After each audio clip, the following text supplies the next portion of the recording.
Welcome back to the Purpose Works and Leaders Lounge. I'm Jane Lauterbach.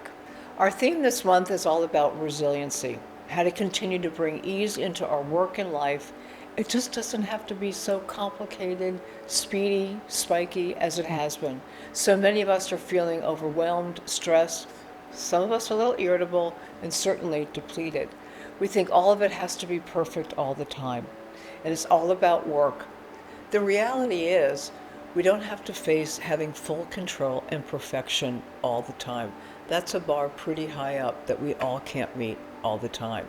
We're in that fury of having that dopamine rush, setting the plan, getting everything to be kind of perfect, and then the unexpected happens.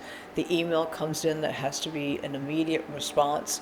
We have a pitch in 2 days, and you're heading out the door, and you can't really handle all that's going to be happening based on that one email. Or maybe the school calls and someone says, oh, after school just got canceled, and how do you have to show up now 2 hours earlier than expected? And oh yeah, and I ask everybody this question. You're always doing for everybody else. What about doing a little something for yourself? How many of you, and I'm in here too, how many of you always seem to cancel that doctor's appointment at the very last minute because you need to do something for something else? And so the reality is, the perfection is, stuff just happens. And so how do we plan for the unexpected? Someone said to me the other day, she said, I'm not going to be a workaholic. I'm going to be a focus-aholic, which I thought was really brilliant. Taking time for the things that I really want to pay attention to. And it's not always about work. It's about the choices that we do have control in, being pragmatic about how we're going to go about it so that we don't go overboard all the time, which is really what the definition is of burning out, that sense of constantly feeling like I'm drowning. So how do you manage the volume, the ambiguity, the unexpected, and really, how do I do that in a way that sort of keeps my soul? How to live my life? So here's a couple thoughts. Start your day, start your week, however you plan out things a little bit with the view of the three-legged stool. It's really about intentions. Intentions do matter. Knowing where you want to be, and that's where we put our focus. So one small action step could be, what do I want to do outside of work? What's one small thing that I want to do outside of work for me? And then certainly, what's the one small thing that you want to do at work? When we have this sort of flow, this harmony across the three important pillars of our lives and our work, that's how we're able to sort of manage the things that happen unexpectedly, because we stay as focus-aholics on three very small things. It's kind of like that notion when they say, do I really want to get back to reading? Well, read 5 pages a day, and eventually you'll finish reading that book. The second thing is to think about, what's your purpose? Our purpose really is the catalyst to our values and how we want to be in service to ourselves and other people.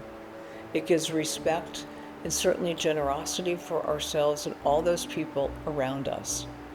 And the other thing is bringing in a sense of humor. And the fourth one is just be an explorer. Just know that things are going to be changing, and what do you want to learn as you go through these changes? What do we want to learn about other people and about ourselves? And the fifth one is, when we're in that notion of true ambiguity, just trust yourself.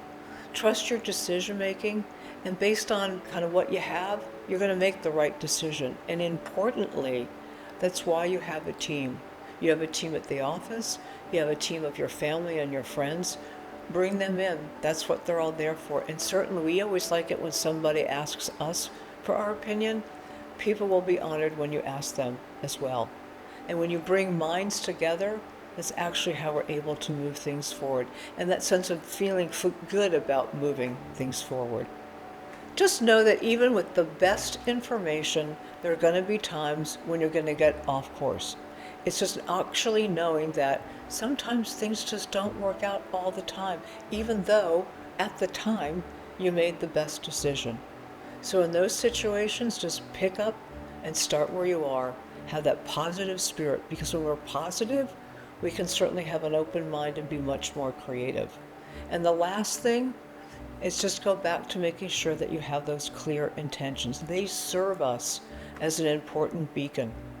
And because when we have that, again, that focus and that single-minded, sometimes again, those small micro steps, it allows us to make sure that we do have that control that we need and that our choices are rooted in the now, not necessarily in something that we can't predict going forward. So in short, relax, take a breath, and just know that your safety and security doesn't lie only in your plans, but actually in your heart.